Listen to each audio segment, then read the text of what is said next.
you imagine yourself charging into Xenos filth or conquering the galaxy for the greater good? So do we. Join us as we chat all things tabletop without taking any of it too seriously. Welcome to Third Space Tabletop Talks.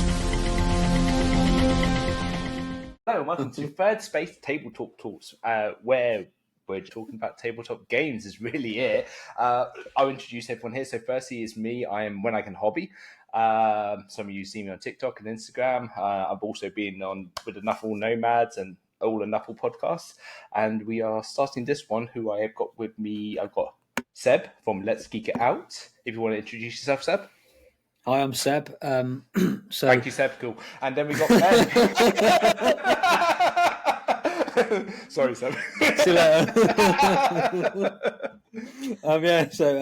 I'm Seb. I'm called Let's Geek It Out on YouTube and Instagram.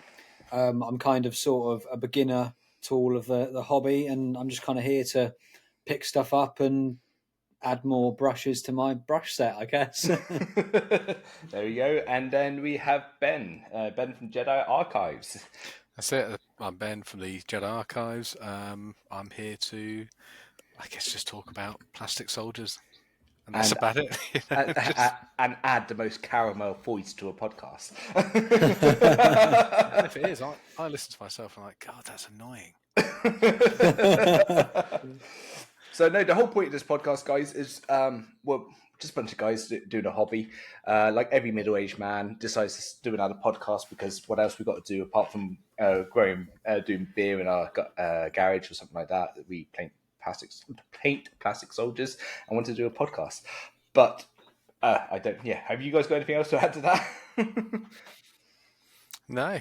I think we've got like the different stages of facial hair growth as well. Well, little do you know, all of us have been growing it for the same amount of time. To be fair, that's probably true, actually. So for those who don't actually, I can't see what we're doing. Seb is here with whiskers that a cat could lick off. I'm just about. I've got a little bit of growth, and Ben's getting ready for Santa at Christmas. Like, here, look. Oh, look at those grapes. Oh no, it's going in. So, to get us started and getting into this stuff, I firstly we'll do a bit of a roundup of stuff that's been going on in the hobby. Obviously, a lot of the hobby that we guys play or work around is the Warhammer Games Workshop systems, although we do dabble in some of the other systems, and I'm sure we'll cover those bits and pieces. But big news in the Warhammer world, the Emperor's Children box set is up on pre-order, and as far as I'm aware, it pretty much went very well. Has it gone, or has it gone really quickly? No, it's out. It's Saturday. It's up for pre-order. But they've released the kind of obviously all the trade stuff to us, so we've got all the pricing, all the info, and ready to go 10 o'clock Saturday. So also, guys, if you are listening to us, if you ever want stuff, Jedi Archives, that's Ben over there. Follow him, message him. Shameless plug. Shameless, 100%. But by the way, just if you need anything early or want to know stuff early on, he's the guy to speak to. He won't answer you for about 3 days, but when he does, he's great. By then, we're all good for the rules about what we can tell people. So So they're up for pre-order. We just had the Gits mob, which I think was the most overpriced box of plastic on the planet for the Age of Sigmar. How many models was it? 9 models for 150 quid? 9. I think the models do look fantastic though, and I mean I think this is always my argument with Games Workshop is yes you're paying a premium price, but the model's always fantastic. But I do think that Gits mod box is probably a bit overpriced, but you do get a rule book in there, you get your war scrolls as well, so there's still quite a lot in there, just not necessarily as many models as we would have hoped. Yeah, so no, I think with stuff like that, if the box comes out and it doesn't tickle your pickle and you don't think it's good value for money, you don't have to buy it. Yeah, of course, absolutely. And that's what I think you kind of see a lot of people say, oh, this box is rubbish. It's okay, don't buy it. That's fine, it's not for you, and that's cool. Like, move along, wait for the next thing. Mm-hmm. It's okay. It's all right. No, it's fine. We'll be all right. That's it. I mean, the thing is, the models are cool. I do like them, and it's definitely tickling my fancy for doing Gloom Spite Gits for Age of Sigmar, just because of how crazy and mad they are, and this adds the cavalry to it. But yeah, it was definitely, again, like you said, Ben, I'm not going to buy it purely because I think it's too much for what it is. But I will be buying the models down the line because I do think they're cool models. That's why I think it's just one of those things that GW maybe just doesn't get right all the time. Like some of the boxes they absolutely nail, and some of them, again, like from my point of view, and from if you're looking at it as a customer and you want to buy it, you don't have to. Just like if we don't think it's good value, well, we won't stock it in huge quantities either. But then from GW's point of view, you want to capitalize on each box. Surely you want to make each box an absolute no-brainer, and then build up that kind of excitement for when you release all the individual bits. Well, it's kind of interesting, isn't it? How if you go back in time with Games Workshop Warhammer, like discounted box sets wasn't really a thing. Like, you know, everything was added to the value of what's in the box. So with these new box sets that they are bringing out, they do add value to it now, which is nice. They are learning, you know, and they do make people buy it. But yeah, it's one. I mean, on the flip, Emperor's Children box set and the Krieg box sets, I mean, those things are, I think, guaranteed to sell out very quickly. The Krieg box I thought was awesome, especially, you know, if you weren't into Death Riders, then maybe not. But if you're, you know, I mean, I love cavalry, anything with horses in it, and I'm all over it. But I thought the Krieg box was pretty good, and then the Emperor's Children box was released, and they started teasing what was in that. And I thought, okay, now that is value for money. Like there is a huge amount of stuff in that, and absolutely. I think it's all new plastic models as well. Yes, I'm literally just trying to pull it up now to have a look at it. Every single bit is new. It's very Plus impressive. Sexy codex as well. I think for me, so personally, I mean, Emperor's Children aren't for me. However, when I look at that box set, I do massively appreciate, you know, the worth in that box set and the time that's gone into, as you say, you know, having all those brand new models in there. And it's kind of like, yeah, we want to almost relaunch Emperor's Children, but we're going like all in on it. We're not going to like go in half cocks. And I think that's really good. It gives me a lot of hope for some of the other armies and chapters that have not had a lot of love for a few years. That there is that investment. I mean, GW's like post-COVID have made proper dollar. They have made some big money, and what's reassuring is that they are actually investing it in new stuff as well, not just sort of, yeah, we'll take the money and sit on it. It's like, no, we're going to take the money, we're going to do well out of it, but then we're going to produce a load of new stuff for you to keep buying, which is great. So I kind of hope that, yeah, there's some of those other Chaos factions that have got some pretty old minis that could be getting a load of new stuff. I mean, I'd love to see Space Wolves. This is the thing. When I was deciding on a Space Marine army, I was like, yeah, Dark Angels are the one. However, if they relaunched all the Space Wolves models, I would have gone Space Wolves without a doubt. They got some amazing characters, but they're all just they're so diddy now in comparison to that's stuff. So need some bigger boys. Yeah, for sure. I mean, I'll cover in a second about Space Wolves because I was mightily upset that they weren't getting released early in the year because of what we're doing with the Imperial rerolls, because that was the army I wanted so badly to do. But if the quality of the miniatures as they're coming out now, just the amount of what's going to, even like the Emperor's Children, one thing I like is the fact that the armor of the Space Marines actually has quite a bit of heresy armor in it. Like you still got a couple of beak nose in there. You got those kind of models, which is, you know, fitting as they are, you know, Chaos, you know, the Space Marines from the Horus Heresy, and obviously they're wearing the same armor and they, you know, take what they can as they go along.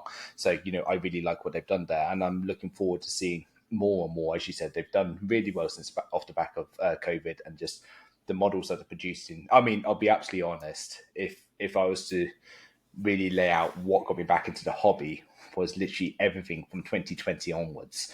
You know, just the releases and the work that's gone into all of it has been fantastic. I got back into the hobby just over a year ago, playing Blood Bowl, getting to 40k, and it's just this. The problem is we're getting back in. There's too much choice. I didn't know what to pick, like, you know. So I had a point where I bought everything and now sold everything. Mine was the Primaris Space Marines. Yeah. As soon as the Primaris Space Marines came out, I was like, oh my god, these guys look awesome. Like, they're really aggressive helmet design, bigger stuff. Like, they actually looked pretty. They looked really imposing. Looked really good. Versus like the older Space Marines I've got that just looked really small. Like that. I mean, they're still rocking the tactical squad. Fair play to GW. The tactical squad is still available. Yeah. 35 years later, or whatever it is that tactical squad's been around for. Wasn't it? But Wasn't that? Sorry, digression a little bit. Wasn't it? There was something I saw a fact that basically that tactical squad had sold more than the entire original Warhammer series. So the old world Warhammer. The reason they changed over to Sigma was that tactical squad was the best seller and sold. I think it was in a year had sold. Just that tactical squad has sold more revenue, also, but the same amount or more than all Yeah, it of would the surprise Warhammer. me. That's insane. Yeah, Warhammer. that's probably why they kept it. Again, going back silly little things. I remember when they when they redid the kit, and it was the fact that you could put interchangeable hands, and one of them had a magazine in the hand. I was like, this is amazing. the rocket launcher with the rocket coming out of it. Yes. That was the coolest bit. You can have a rocket mid-flight. But you're right. Those Primaris, to be fair, I didn't like them at first because it was change, but now everything just by scale makes sense, doesn't it? The Space Marines are bigger than the humans, but it's like you put that old tactical Space Marine against the National Militarum, they're the same size, well, I think the National Militarum are actually a little bit taller now, So, but yeah, it's it was interesting. And what got you back into the hobby, Seb? What was it that you decided to get into the hobby? Well, yeah, so for me, because it never really, I've always been around it. Being, my dad's like painted and stuff for years on quite a high level, and built scenery and stuff like that. And I've kind of always been around it. But I think for me, the first thing I really remember going, "Oh, this looks cool," was when they launched the Space Hulk box, the more recent one. I can't remember what year that was because I was really young at the time. And in there you had you had your whole like Blood Angel Terminators, and you had all your really cool like Tyranid castings. It was absolutely fantastic. And I think that box at the time was 90 quid. Yeah.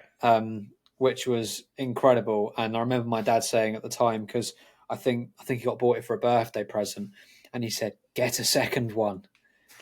Buy a second one now, because in a few years' time, when you can't get hold of it, and now you can't get them anywhere." Yeah. But yeah, no, that was kind of what got me in it to start with, and then obviously I found yourself on TikTok, and I was like, "What's this weird man doing with his spare time? Let's look into this."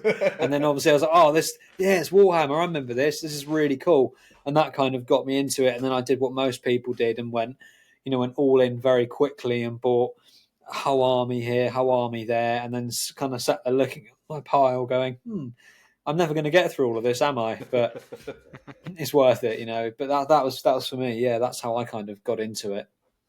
Awesome. So, on to the next bit. I got to work these segues better because this is really... So anyhow, guys, let's move on. Link. Smoothly to section 2. If you can say it all the time, that would be fantastic. So anyhow, going into what we've been working on. So it's been the beginning of the new year. There's lots of things happening. But hobby recap. What have you guys been working on at the present moment? What's been your hobby? What's been on your hobby desk at the present moment? Oh, Seb, I'll let you take this. I'll let you go first. Mate. Oh God, this is just embarrassing, really. Because I haven't done a lot this year, to be honest. I've started my Custodes, which I've started my Custodes, which obviously for the Imperial rerolls for the tournament in June. Mm-hmm. Your My Little Pony army's come along quite well, isn't it? Yeah, that's it. No, that's the backup army if I don't finish the Custodes in time. But yeah, so far I'm working on the Custodes at the moment, and I've fully assembled the combat patrol. Haven't had a chance to spray it yet. But 2 months ago. 2 months ago, I've fully assembled it and very slowly trundled along with also making a YouTube video for the process. But at the moment, this YouTube video is going to take longer to make than a feature film, which isn't great. But yeah, no, so I'm working on the Custodes at the moment. Nice. How about you, What have I been doing? I've actually made a fairly strong effort since Christmas to clear the vast piles of grey backlog. So just got Space Marines for days, absolute days, and I keep adding to it. So I think back into last year, I was like, oh yeah, Guard Army. Let's do a Guard Army. That'd be really good fun because there's only a few minis to paint. And then out of a 2,000 point list with over 120 minis or something like that, I was like, okay, actually, there's quite a lot to paint. So I better find a quick way of painting these. So I churned through those. I've still got bits to do for that one. And then just so much Blood Angel stuff waiting in the wings. And then they did the Blood Angels box at the back end of last year. So I was like, wow, that's such good value. Oh, whoops. Yeah, so I had to get that one. And that was awesome, actually, that and the Blood Angels Codex, because I'm a Sanguinius' boy. So I couldn't not get it. So I've done like a little Flesh Tearers detachment for that. So yeah, I've been clearing through those. Sort of, we've got some jump pack intercessors have been done. A couple of Outriders that I had knocking around, and then I found a few sealed boxes of stuff that I just squirreled away at some point over the last 3 years and just left. So I found some Aggressors, some Eradicators. What else was there? Some Heavy Intercessors, 2 boxes of Heavy Intercessors that I just left. And I was like, oh man, these are going to be great for objectives. So it was as I was sort of like building my list of things that I thought might be good in a bigger army. As if by magic, they then appeared. They just materialized into being somewhere in the house. And I just found all these things. Vehicles, I found the Gladiator Lancer that I'm bringing into the Crusade army for this week. I built that 4 years ago, primed it red and then left it. So I was like, well, there we go. I need a Gladiator Lancer. I'm pretty sure I've got one of those knocking around somewhere. So I thought I better finish that one off. So yeah, absolutely tearing through piles of grey over the last couple of months. Nice. I go through stages where I'll blitz it and then just get proper painting fatigue and then just look at them and go, I just don't want to paint anything for a little while now. And then just rinse and repeat. Another box comes out. I'm like, ooh, maybe I'll Eldar. I thought, I know, I really like Eldar. Let's start an Eldar army. And then immediately bought 2 combat patrols, load of boxes. Jeez. Oh, Eldar they are fantastic though. I went through stages and I don't like those at all. They're really not for me. And then I don't know what happened. There was just a twinkle in my eye that suddenly happened the last month. And I was looking through the website going, yeah, they're fantastic. Their models are brilliant. Yeah, it's like their models are fantastic.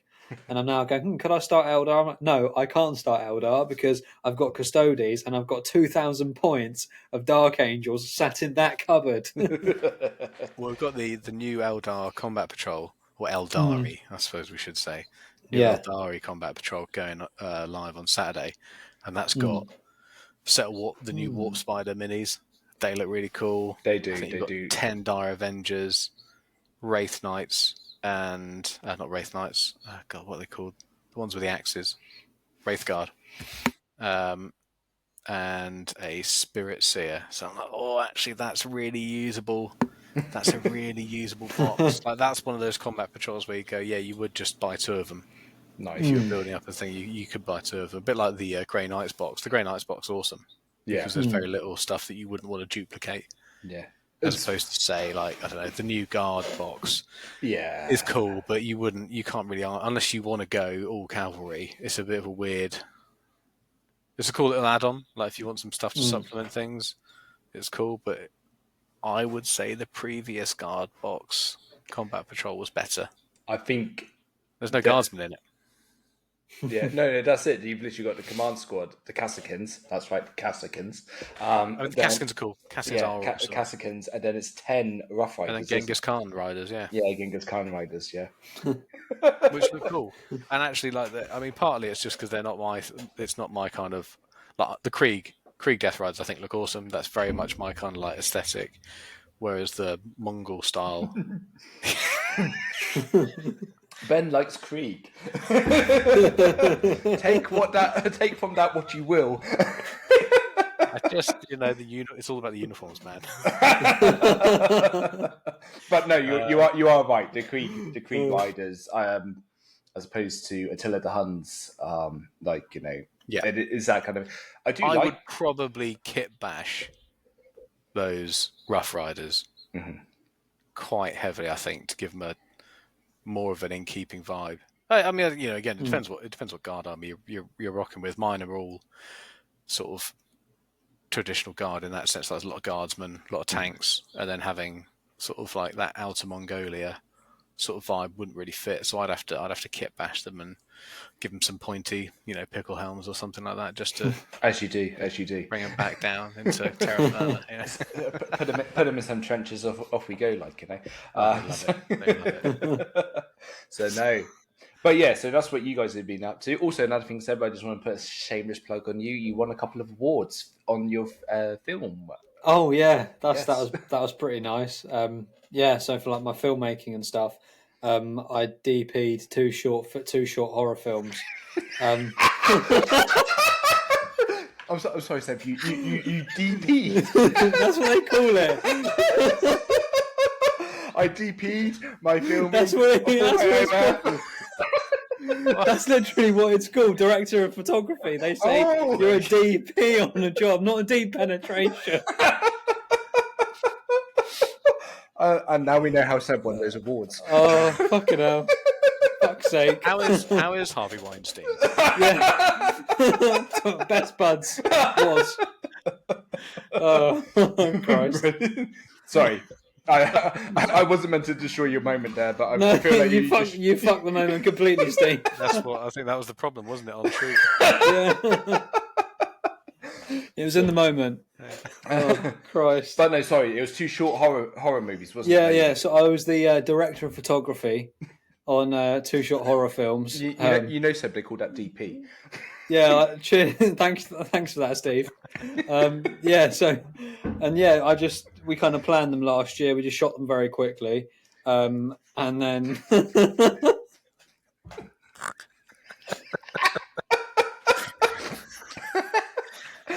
I was keeping a straight face there. Ben just broke.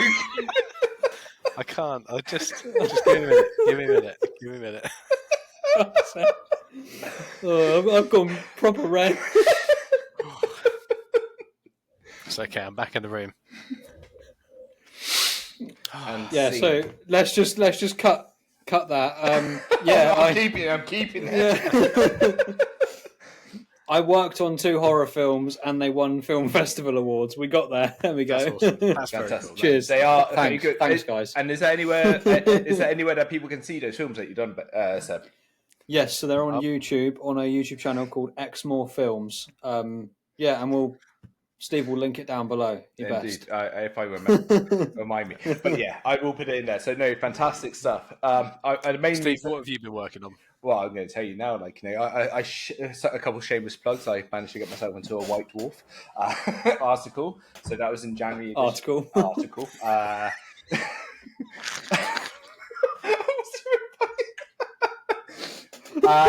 And I've been working on my Blood Bowl. Oh God! This is crashing and burning faster than I thought it would. No more innuendo for a little while, just a few minutes. God, I look so red. So, I've been in Blood Bowl, working on my Blood Bowl. I was in a White Dwarf article, which was amazing, being with the Nomads, went to the Bugman's Belter, won my first tournament game, and I won a favourite team award. So I feel like I've completed Blood Bowl. There's nothing funny about what I'm saying. Literally, for those who are listening and can't see what's happening right now, Seb is the colour of a beetroot right now. Take my jumper off. Give me 2 seconds. So yeah, whilst Seb's not there for a second. So yeah, no, I've been working Blood Bowl and stuff. However, I've got all my miniatures ready and everything's getting ready to get going into the Imperial rerolls, which when Seb comes back, we'll have a chat about with the Imperial rerolls. Well, hold on, and don't forget, you did win a very cool little best painted team with your biscuits. I did indeed. So yeah, my team biscuit themed Blood Bowl team. Yeah, my biscuit boys were the shortbread shanks they were, but I'm now renamed them as the Biscuit Boys. And I modelled with Millie Pert on the back of them all biscuits and painted them the colours of the biscuits and the packaging. And yeah, it was great fun. I actually Didn't you give your opponent a biscuit every time they killed one of those players? I see. The plan was I was going to, and they didn't eat too many of the biscuits. And my last opponent was actually a celiac, so he was like, "Yeah, the biscuits would kill me." Maybe not. So he was like, "Yeah, maybe don't give me that." So I was just like, "Oh." So I had a lot of biscuits coming home with, So, but yeah, it was brilliant. To be fair, shout out to Nomads, shout out to Blood Bowl Baz and everything like this. It was last year, over a year ago, the article was written about me being a beginner in a tournament. The article, The White Dwarf, a beginner in the first tournament I've ever been to. The first competitive tournament was Bugman Belted last year. I drew a game and lost 2 other games, but had an amazing time. And since then, really spurred me on. I went to the Full Beard Cup last year. I came dead last, but still had an amazing time. That's thanks to the Nomads and stuff. And just having a good laugh and having a good community of people. And then I went back again for Bugman's Belter. I won my first game. I won that award, and I had a really enjoyable time with it. And it kind of just showed me what this entire community can bring of, wargaming, miniature gaming, playing. Like, it didn't matter about the scores or the points at the end of the day at those tournaments. But my main game, and it always has been, is Warhammer 40k, and I'm going to bring into now and introduce about the Imperial rerolls for those who don't know already, or those who already know. Ourselves here, the 3 of us, are heading up and running our own beginner 40k tournament team, because off the back of the Blood Bowl that I've had a really good time, and I want to see what it's like in the 40k scene, and if what they say is true, if it's really neckbeardy, and if it's not nice to play in, or is it a fun thing to go. And I think it'd be fair to say 40k is a bigger game. There's a lot more moving parts to it, and it is the most popular game for Warhammer, and people do play competitively for it, so it's an interesting thing. So obviously we created the Imperial rerolls. We're a bunch of beginners. I think right now we have going, it's either 14 or 15. Just had another person join us, Seb, a couple of days ago, who just booked his ticket as nice. well. Awesome. So we've got 14 or 15 of us going. Hey, we're going to have to top and tail at this rate. I was Whoops. top and tail, Ben. I'm spooning. So no, don't mind me. That's not me. So no, but yeah, no. I think it's we booked a big Airbnb. We're all going to be staying in the Airbnb and all going together. And I think it's going to be great fun. I think a majority of us, or at least half of us, are complete beginners to the game. I, for one, have not played 10th edition, 9th edition, 8th edition, 7th edition. I think the last edition I played was 6th edition, and then was not even a full army and learning to do it on the floor. And so it's been a long time since I've played.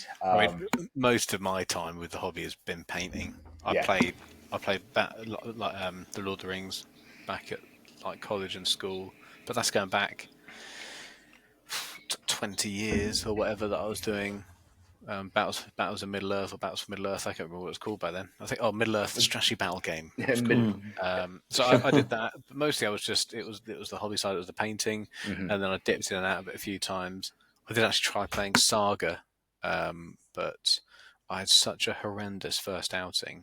Oh yeah, Saga. Tell us more about that. I remember you telling me. I was big into that. That was, I think, when I was getting into it was when Vikings had just come on TV. So I was loving Vikings, the show.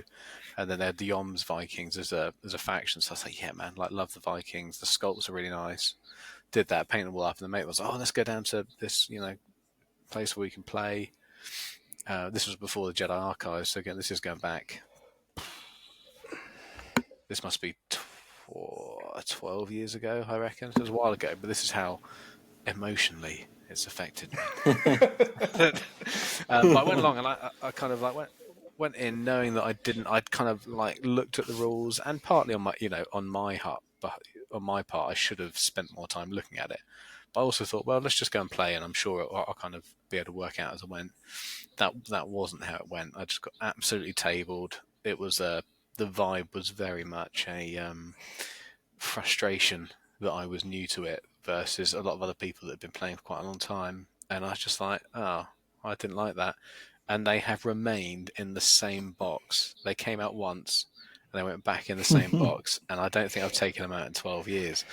And now I'm just sort of like, the same friend said to me the other day, he's like, "Oh, here's a copy of the Saga rulebook. You can have it. We can play it." I'm like, "Yeah, I don't know." No thanks. Yeah, it's weird. Like, you know, and it's quite irrational, I guess, not to give it another go. But it kind of ruined it for me, that first thing. I'm like, don't really fancy I think it. I think that says a lot, though. I think because when one thing about obviously you guys are trying to do like the Jedi Archives in the third space is having that welcoming gaming space because you've had an experience where you've been in a situation where you've now completely gone off a game. Having a place where people can play tabletop games and feel welcome and go, yeah, you're a complete beginner. That's absolutely fine. Just come down when you've got plenty of great people here who will literally spoon feed you the rules in order so you can pick it up in the nicest way possible. And I think that's so important because when you do have those bad games, as you say, it can put you off something for life. And when it's a game as great and as fun as 40k or Age of Sigmar or anything that is made by Games Workshop, especially, you don't want people to be put off that by life because it's just not a great way to be moving forward. Well, conversely, then I got back into 40k mostly just on the hobby side around ninth, and I actually found ninth really overly complicated. I remember kind of getting to the point where I was having to watch YouTube videos just to build an army list, and I kind of got bored of it. And then I kind of put that on hold, just did the painting, and then 10th came along.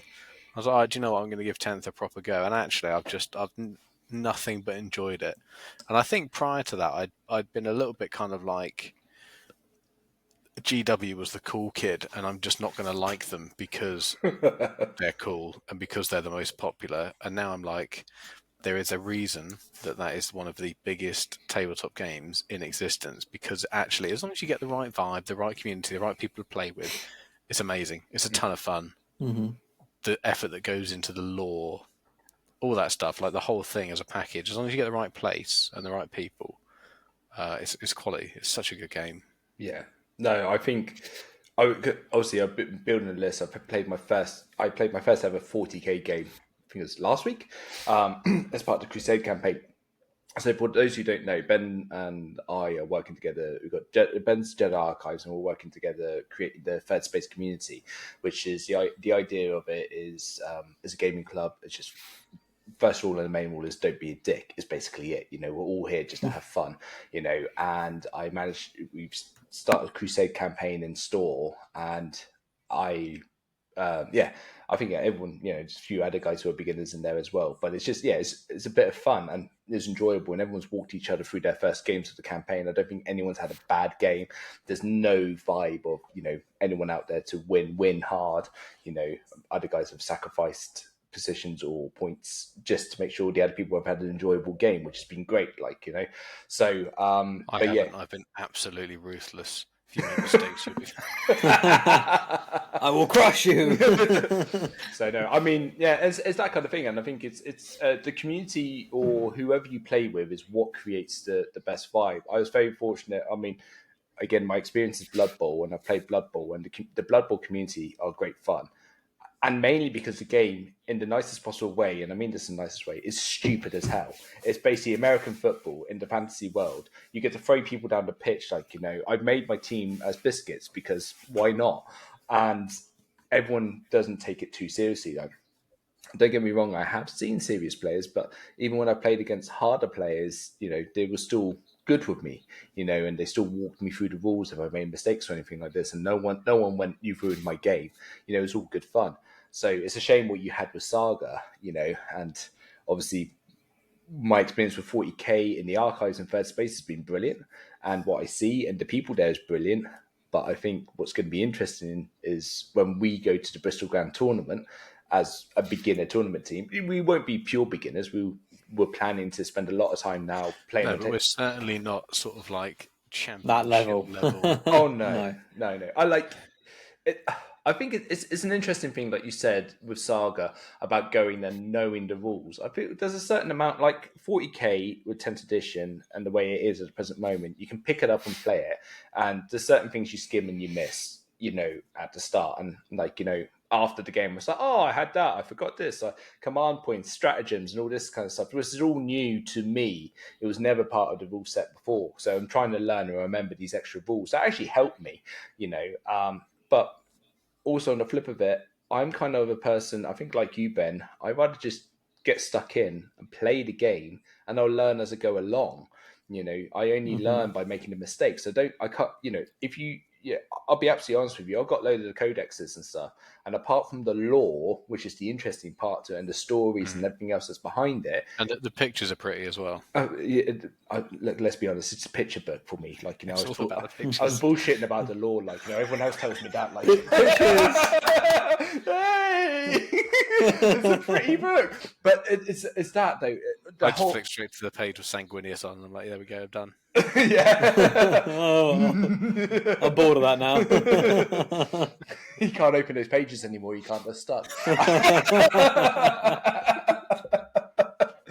it's that the lore of the hobby and everything else that's there is brilliant, and I love all of that stuff. When it comes down to playing the game, I like playing it and learning it as I go along, and then I find defaults as I go along. I like building the models. I like painting the models. But again, it's that kind of thing. I have that nervous feeling like I'm going to build 2,000 points army and go to this tournament and think like this was fucking horrendous. Like, See, I think what me and Ben were talking about it vaguely earlier, and I feel like on the whole, I'll enjoy the time we have as a group. Yeah.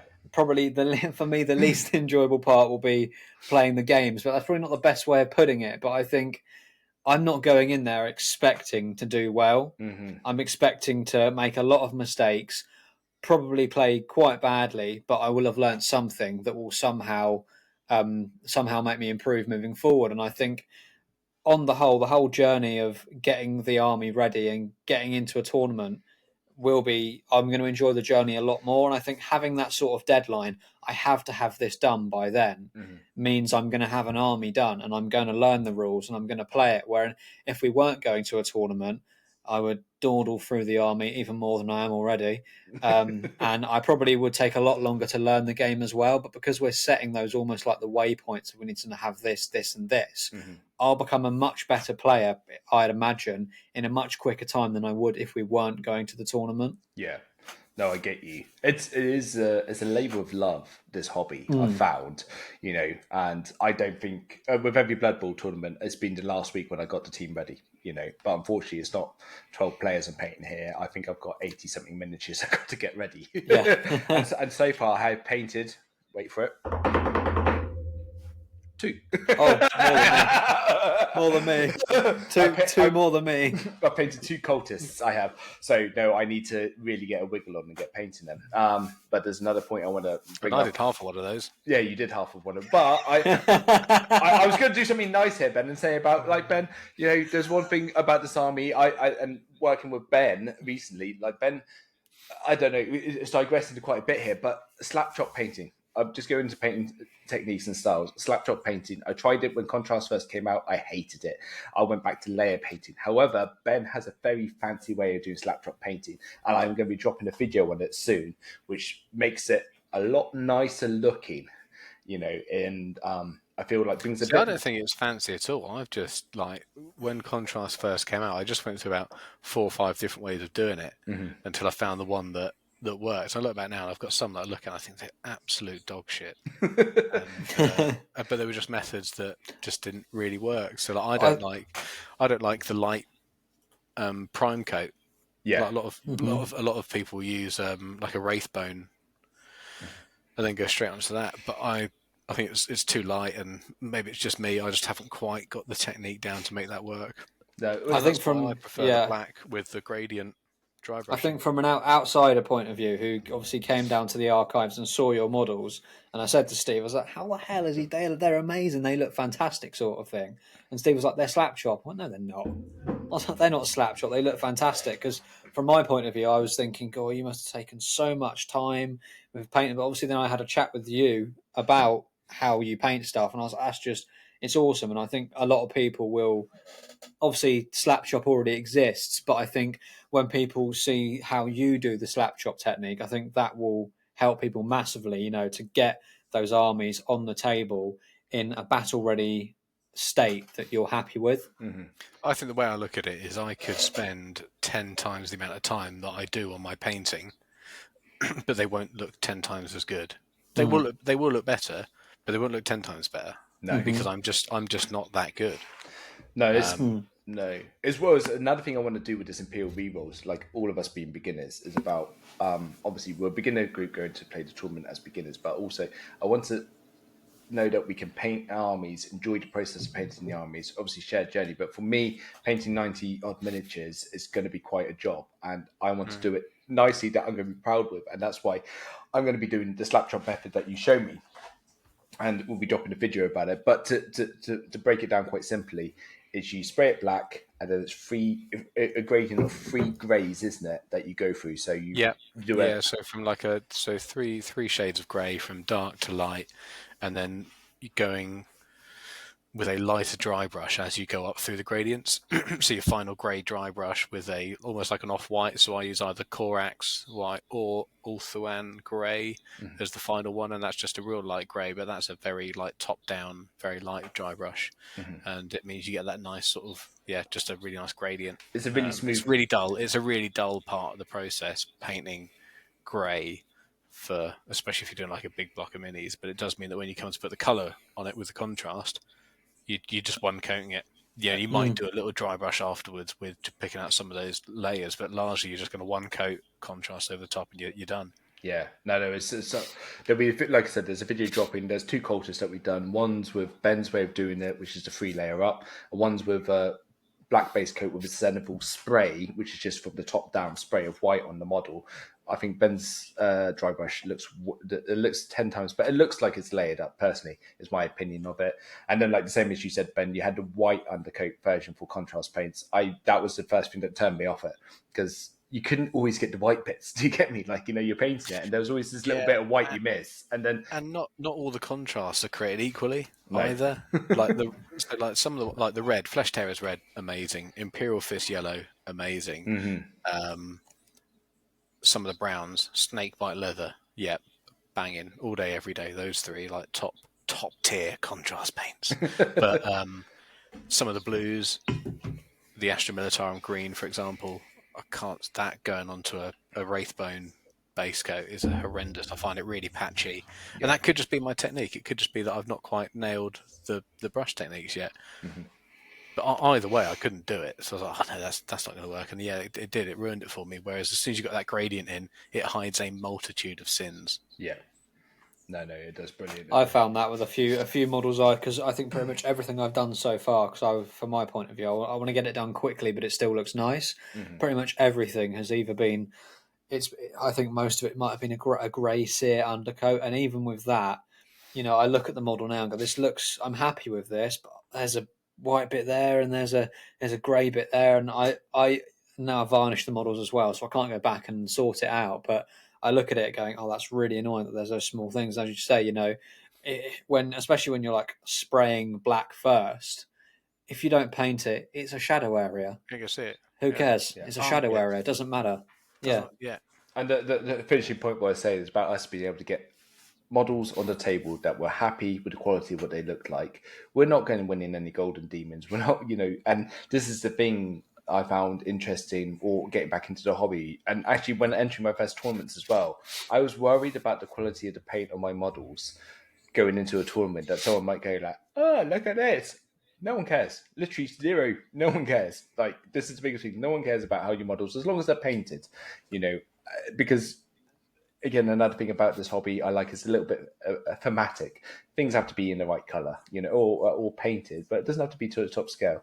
Like, imagination takes the rest of it away. Like, but yeah, it's the Golden Demon stuff. Like the people that win those win those awards, like absolutely incredible. But you're not going to do that for every single model.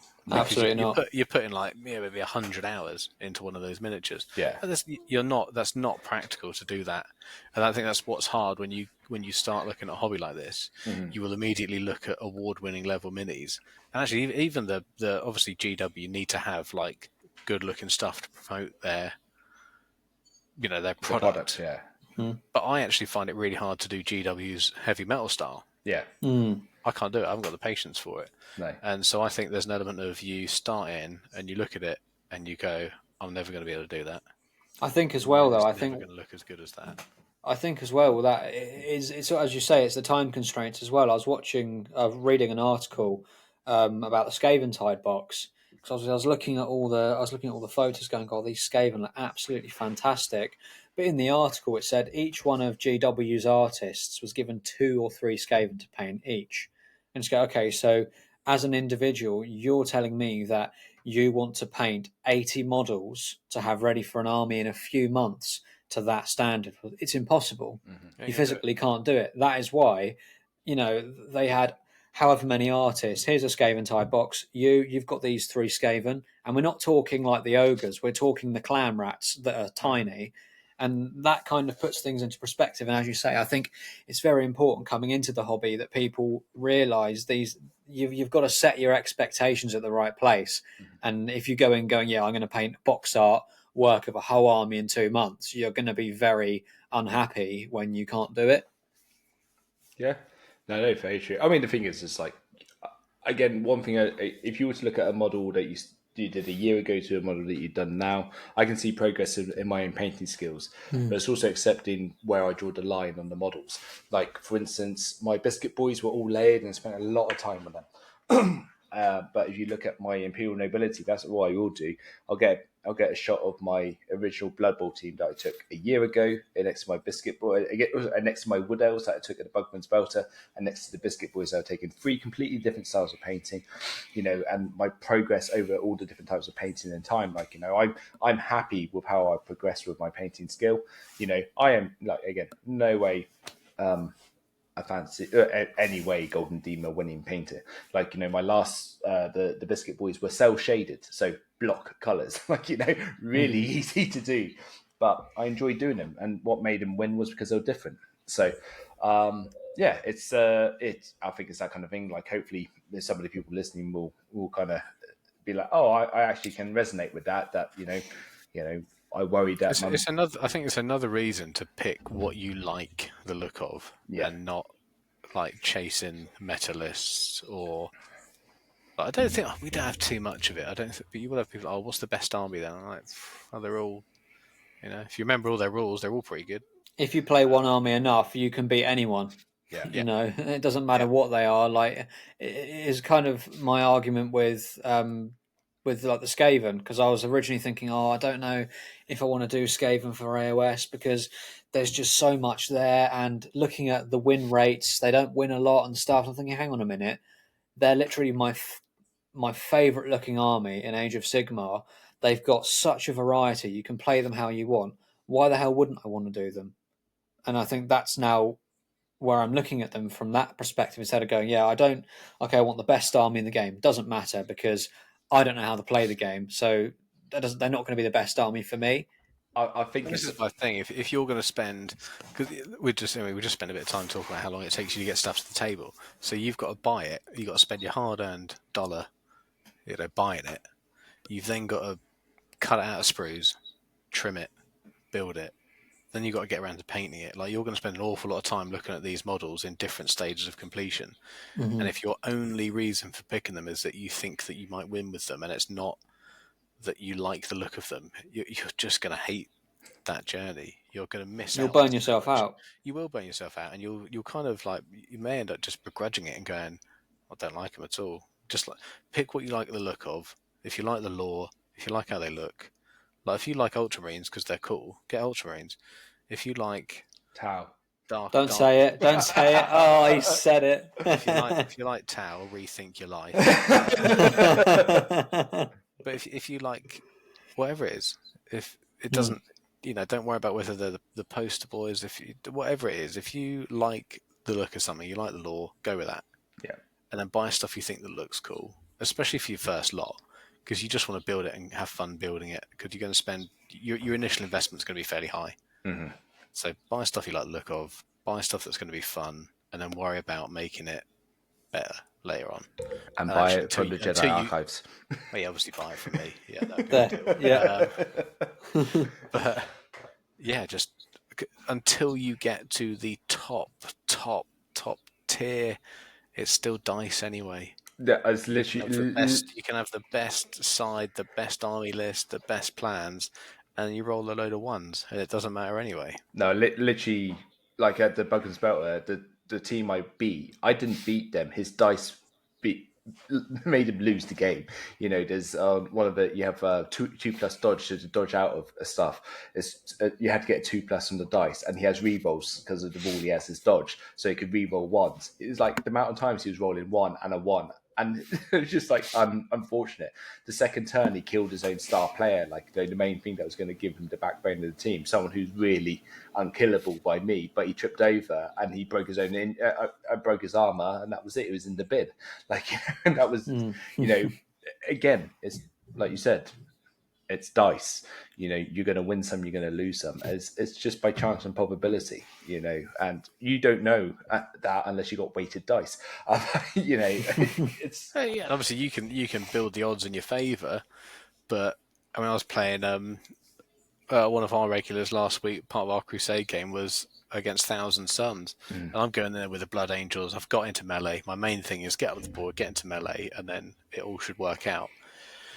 I think in one roll I had 30 wounds going through, and she made 25 plus, 5+ saves. Wow. What was even more insulting, it was with my own Blood Angels dice.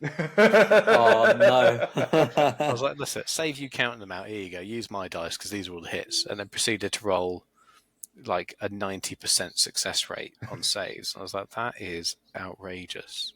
It just puts emphasis once again, isn't it? Like the It's rule nice. of cool always wins. Like you have to go rule of cool if you want to enjoy the hobby to the max, I think. But this is, I still loved it because I had my Blood Angels charging Yeah. around, chopping things up. but again, like good. it depends how you play games. To me, that's completely thematic, isn't it? You know, you could go just seeing this charge comes in, these guys are just deflecting them left, right, center. You know, and it depends how you play. To me, I'm thematic all the way. Like, you know, I had the same. I had a Warp Talon surrounded. Oh no, I had a Master of Executioner surrounded by like 30+ guardsmen, and he managed to take 19 of them out. Like, you know, and dodging all the saves and stuff like this. Like, and you know, but it's that. It's a game of I'd loads chance. of it where I'm like, I don't need to charge. Like, Yeah. there's absolutely no benefit to me charging here. But I am Blood Angels. So I'm going to do it. Probably should. Yeah. It's just like this is just for shits and gigs. This would be Just fun. law. Yeah. It's what Sanguinius would have wanted. Exactly.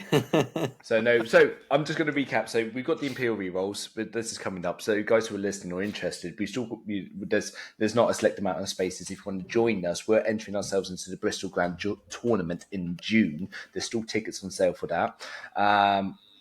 If you want to know more about what we're doing, Come along and we can all lose together. 100. Look, put it this way: I'm mainly hoping there's more of us there, so there's more chance of me playing against a loser. I mean, Imperial reroll. Shit. It's funny because with the Nomads, I can't remember now. There was 20 odd in attendance. There's 50% of the tournament were Nomads. So, and 2 of my games were against Nomads. But again, just we're all there. We all have the same vibe. We just want to have fun. So at the end of the day, like, you know, to me, it's. But that's where if you went to a tournament and you had enough of you with the same mindset, which is like, I'm going to go along, I'm just going to try and have a proper giggle. Yeah. And if I accidentally win a game, Yeah. even better. Yeah. Fine. Yeah. Cool. No. But if you can just flood the tournament with people just as shit as us. but on the flip of it, so it's like what I found with the Nomads is when guys were doing good, I'm there rooting for them. At the end of every game, I'm like, how'd you do? Are you doing better? You. It's like Gaz, Biscuit Gaz, we call him. He came second in the tournament, and he was actually pulling out of the tournament because of life conditions, and he managed to sort everything out, and he came second in the tournament. Lovely guy, brilliant guy. He helps all of us a lot. But yeah, and you're just there every time. It's like, how'd you do? He's like, I'm doing this, and you're watching the leaderboard. You're like, oh my god, one of us might do well. Like, you know, I feel there'll be that as well. Like, even if you're having a bad time, like I was at the Full Bid Cup, and I was getting hammered, but I was just seeing the rest of the guys doing well. It sounds like such loser talk. I was like, the rest of the team were doing brilliantly, and I was really supportive of them. But I was. It took my, you know, I learned a lot by playing these games, and I think what you said, Seb, earlier you were saying about learning. Like every single tournament I've gone to, bear in mind I've only gone to 3, but every single one I've learned something else about the game and how to play it. And I took stuff from the first Bugmans into the full bid, and I got hammered in the full bid. I was unfortunate, and the other guys I was playing with, were getting hammered as well, who were at the Bugmans then further on after this, and they were mid-table. It didn't matter. They were taking the same teams as the last tournament, and, it's just how it pans out and stuff. But every tournament I learned things, and I managed to put them in and learn the team that was best for me or what was my play style. Because that's another thing as well, is learning how these armies, how these teams all play. Like, they've all got different styles. Fortunately, with 40k, you got detachments, which kind of gives you that variety in the one army, which is quite nice. You can either pick like a fully tank army or your fully infantry, and by rule of cool, you pick the army that you like the look of, and you can go either way with it. Just for instance, Imperial Guards, you can go full infantry with Krieg if you wanted to, or you could go full tanks. It's that thing that's interesting. But you learn, again, for me, you learn that by playing the game and getting involved with it, and just getting there. But getting back to it, if you guys want to join us and learn with us and be with a bunch of like-minded people who are probably going to come out down around the bottom of the table and hold the best of the tournament up, then by all means give myself a follow, give Seb a follow. We've got a Discord going. You've got Jedi Archives and Third Space. There's a bunch of people coming from there as well, and give us all a follow, drop us a message, and we'll get you on board with us. But also on my Discord, we're doing the Tabletop Simulator, so we're going to be trying to play a lot of games online as well, because a lot of us are geographically all over the UK, so it's that kind of thing that helps link us all together. But just saying, look, Imperial Rerolls, June. Want to come lose with us? Well, we're here. come get involved. So I'm going for that wooden spoon. Although, Steve, if you don't get selected for the England team, will you be disappointed? Well, I'm Irish, so like. No. But that was one thing I noticed. There is no Irish team, so next year I'm going to put the Irish team in and just enter myself. Like, I'm just going for the Irish. What if we just went for like the Union? Hold on, are you Ireland or Northern Ireland? Oh, I'm Ireland. I am, but don't worry. Like I can. You weren't part of the club, mate. You weren't. Part of the Well, there was a time I was, and then we got rid of you. We got three quarters of it back. We did. If we call ourselves like the late 1500s or late 1600s. pre Cromwell or something like that. Cromwell. PC. But that's it. Like, it's that thing, isn't it? Like, I don't know. It's an interesting world. This 40k tournament scene is interesting. The UKTC is a big thing. All the stuff that's going on is big. I hear a mix of things all the time. And I just hope that we can have some fun with it. Even, like you said, Seb, if we go there and just enjoy it ourselves, and see what comes off the back of it. Or we might be pleasantly surprised and, we might all learn something that, everyone else out there has similar minds as us. Yeah, maybe we're a lot more chill than we give them credit for. Indeed. I think from my point of view, I'm going to, and this sounds really negative, but I absolutely don't mean it in a negative way. I'm going to that tournament with low expectations. Like super low expectations of myself, not of other people, of myself going, I'm probably going to go in there, and it's very, very unlikely, being one of the most inexperienced 40k players who's played 4 games on Tabletop Simulator, is probably going to get steamrolled. But that's fine, because there will be something that I learn in that process. Yeah. And to me, that's the important part of it. Mm-hmm.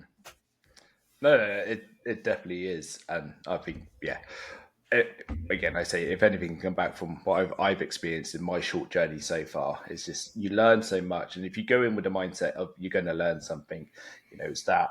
What's better, though, what I do think is more fun is going with people, because at the end of the day, you can share experiences with other people, just cry on each other's shoulders, like sweet each other to sleep, singing sweet lullabies or whatever. But it's that. So no, I'm looking forward to it. It should be most importantly, it's what takeaways we're going to have. I've genuinely thought about this quite a lot. I wonder who has actually gone and Googled to find a local take. What are we going to have? There's a Domino's nearby. I mean, Domino's is good, but I know, but that was my first thought. I was like straight away, like go to is Domino's. yeah. I mean, that's first night food, isn't it? Like, so we're those. Yeah, hell yeah. I mean, I'm not even gonna. My gym diet is gonna go out the window. I'm gonna need. I'm gonna need comfort food. I'm real strict with it. I'm real strict with it. I'm gonna need comfort food. I think it's gonna be interesting. Well, we're there. We're turning up on the Friday. We're going to be there for the Friday night, and Saturday's the first day, Sunday's the second day, and a bunch of us are staying the Sunday night as well to travel back the Monday, just to make a whole thing of it. Because That's a lot of takeaway. It was free. I know, but 3 nights in a row, 3 nights in a row, that's a lot. Every night, how many is that? That's so many. I'm just thinking, how many pairs of pants do I need to bring with me? 12, just in case. After the Domino's. I mean, you've seen that the skit when the guy, when you pack all the pants, you're like, why do you pack so? Just in case I shit myself. Like, it's true though, isn't it? But how many pairs of trousers do you bring? Just one. One. Yeah. It's true though. Whenever you do go away, you go, I'm going to pack 5 pairs of pants for a weekend. Yeah, well, you never know. Like, 5 pairs of pants, 200 socks, 2 t-shirts, and a pair of trousers. I might lose a pair. What if they get nicked? So that's that. So getting around to it, another thing is we will have a listener question. Want guys listen to the podcast or to come up with some questions for us, bits and pieces. So I haven't got any listening questions at the present moment. But Seb or Ben, do you have any begging questions you'd like to ask either one of us or anything like this? Put me on the spot there. This is what happens when you don't do your homework. What side of the bed do you sleep on? Whichever side is cold. Next. I'm always closest to the door. Oh, see, I was, and then I don't know why. My wife out of the blue one day said, "No, I'll sleep there now." That's it. My other side of the bed's cold. Always the same. Exactly the same. It's weird. So, but no. I'm trying to think of a question because obviously we can just cut this bit, can't we? We can cut to the questions. I hope. Steve knows how to edit. I was thinking what releases you kind of most want to see this year from GW? Yes, I think straight off the bat, Space Wolves. 100% want to see them. A bit disappointed that all the teasers wasn't Space Wolves. Like, it looks like Black Templars are getting jumped up ahead from what I looked. That one with the axe, I thought was Space Wolves, which is bizarre because they had an update not long ago. Like I would have thought Grey Knights or, like you said, Space Wolves. Yeah, one of the character heavy ones would have been top of the list. Yeah, but maybe for GW, maybe Black Templars is a quick win. Upscale some of the old Crusader sort of squads, that kind of stuff. Yeah, Space Wolves has got a lot more going into it, and I think there's going to be a lot more refresh going on in that entire army faction itself. So it'll be interesting to see what comes with that. I think, So mine's Age of Sigmar, not 40k want. But I just disappointing. I do apologise. I just want to see. We are diverse here. We have all diverse abilities here. I just want to see them finish off. Oh yeah, none of that nonsense. No, I want to see them finish off the Skaven. Yeah. I want new Night Runners and new Plague Monks. They're the only 2 models that I can think of that haven't been refreshed yet. Mm-hmm. And the Plague Monks are probably. The models are probably older than I am. They're like really, really old casts, and so are the Night Runners. Mm-hmm. So I think just literally finish those 2 off, because at the moment, obviously, you've got the different clans with Skaven. You've got no Clan Ashen stuff, which are like the sort of assassins. Mm-hmm. So I just want to see them kind of finish the refresh, give us some Clan Ashen stuff, because they've launched a load of Clan Scryer, which is like all the guns and shooty stuff. We've got Mulder, which is all the abominations. So finish the Skaven off, please.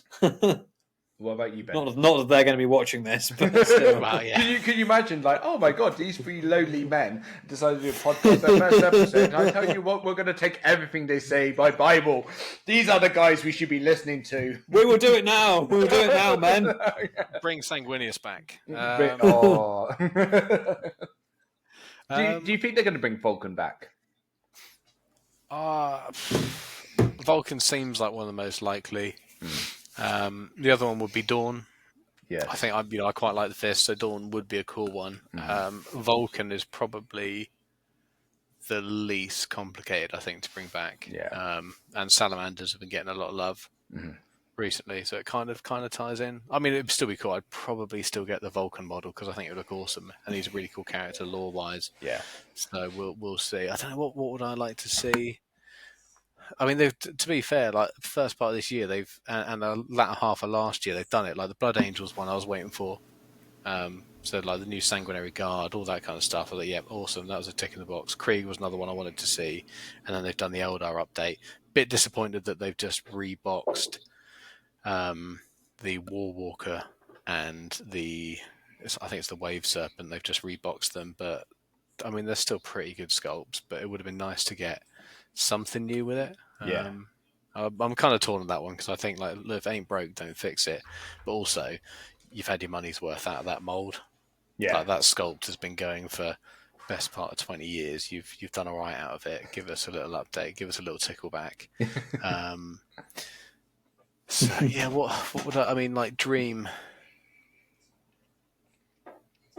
It probably is like some sort of weird reality in which they implausibly bring Sanguinius back, like that. Or just not a Forge World resin model.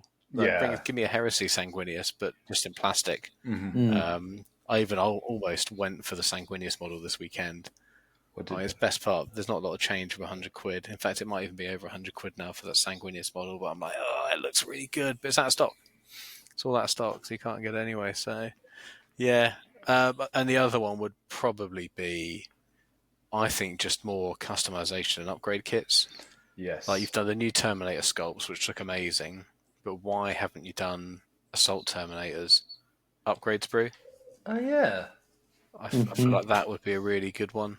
It's dead easy, and you can. I think you can charge a premium for the upgrade sprues because they tend to cost way more than the actual sort of plastic cost should be. So you can charge £20 for an upgrade sprue for a few like axes and shields and stuff. But yeah, give us some Assault Terminators, like Lightning Claws, that sort of stuff, because they're still rocking the old kits on with the old Terminator model, but they just look so dinky now in comparison. Yeah. Blood Angels, Librarian, and Terminator armor. Just do an upgrade kit, just for the existing Librarian and Terminator armor. Just a few bits. So GW, if you're listening, sort your shit out, please. They're not. Just more upgrade sprues. I think you'd kill it. Do you know what, in the Codex for Astra Militarum, they teased the different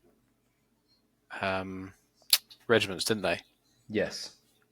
You had, I think it was it the Vikings? What are they called? Valhallan? Yeah. Valhallan, Talon Sand, and then one other along with Krieg they teased. So again, like if you've got guard bodies already, just chuck out a load of upgrade sprues, a few unique units, because people are going to then buy £30 worth of guard box plus a £20 upgrade sprue. So you're going to get £50 out of people that really want to do it. So I think for me that's a no-brainer. Do that stuff. And Sanguinius, obviously. He's still out there, man. He's still out there. So the tagline for the First Space Tabletop Talks will always be "Bring back Sanguinius." BBS.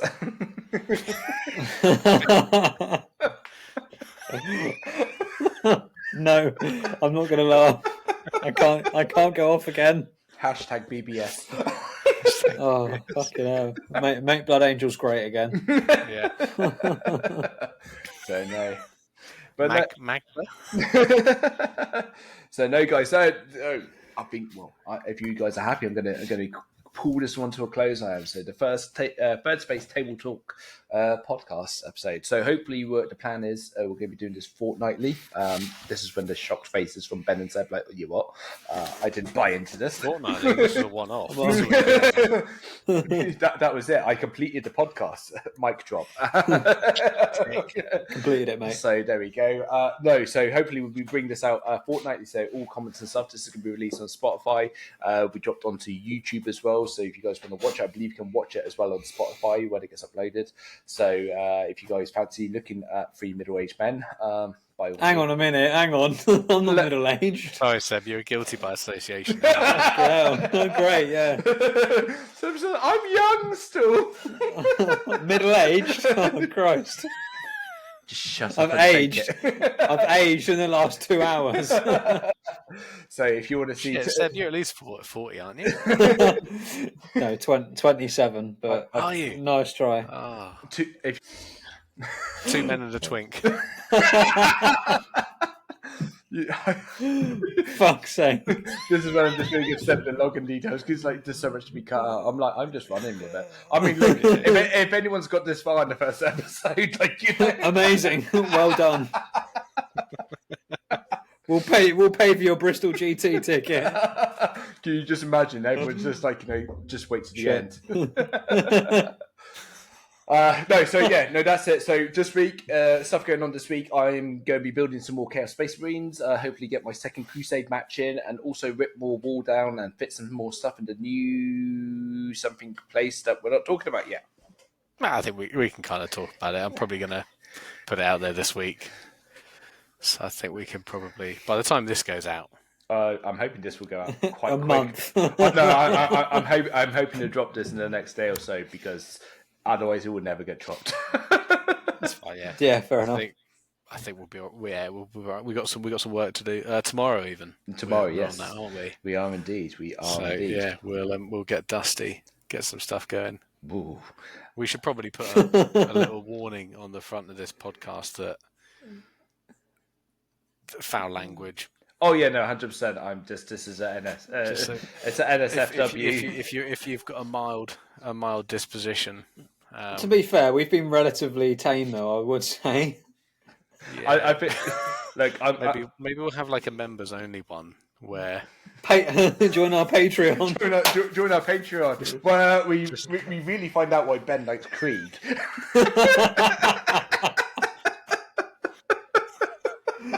I'm just saying on balance. Oh god! Brilliant. If you had a balanced scorecard, no. So no.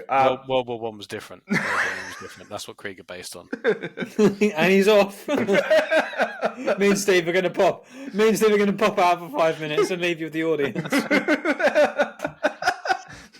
Ben talks. I'm not. No. It's not gonna, He's trying so hard. We can't go down that rabbit hole just yet. Let's. Oh dear. But when you think. Brilliant. So no, that's that. Seb, what are you working on next couple of weeks so we can talk about it next week that you haven't done? I was going to say something rude then, but I'll keep it. He's working on a DP on a new film. Yeah. I am actually, but that's something I can't talk about yet. But I'm meant to be working on my Custodes tomorrow. Perfect. Well, so by the time this podcast comes out, I was still meant to be working on my Custodes tomorrow. So you'll have opened up the combat patrol box by then, won't you? Oh yeah, I might have sprayed them by then. That's literally the next step. So. Well, you've heard it here. Seb might have started doing something with his custards. I'll be working on some Chaos Space Marines, and Ben will be wondering how he can. I don't know. how we can restore Sanguinius to his former glory. That's it. Yeah, BBS.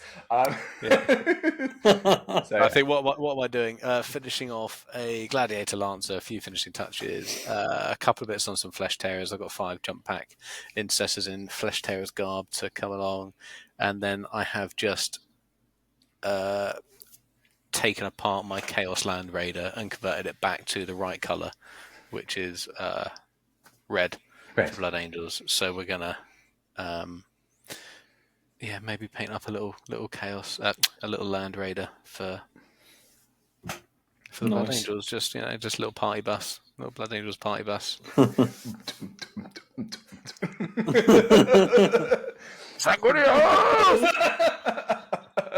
So anyhow, Hope whoever's got to the end, fantastic. Thank you for getting here. It's been great. I've actually enjoyed this first one, guys. It's been great fun. And yeah, it's been fine. Yeah, hopefully speak to you guys. Hopefully in a fortnight. I've done worse things with, I was going to say an hour and a half, but by the time your internet actually allowed you to get on, we recorded an hour. I've actually got a container that's fit out. I'm sat in my kitchen right now with Moomin in the background. He's literally what my face. We can't see it with your camera. So on that note, looks like some dodgy pixelated one of movies. Oh God. just trying to hold my tongue. Anyhow, so on that note, guys, we say goodbye to everyone listening, and we'll catch you hopefully in a fortnight. I'll catch you guys. Yeah, catch you guys later on. Cheers. In a bit. Bye bye. See you later. Bye.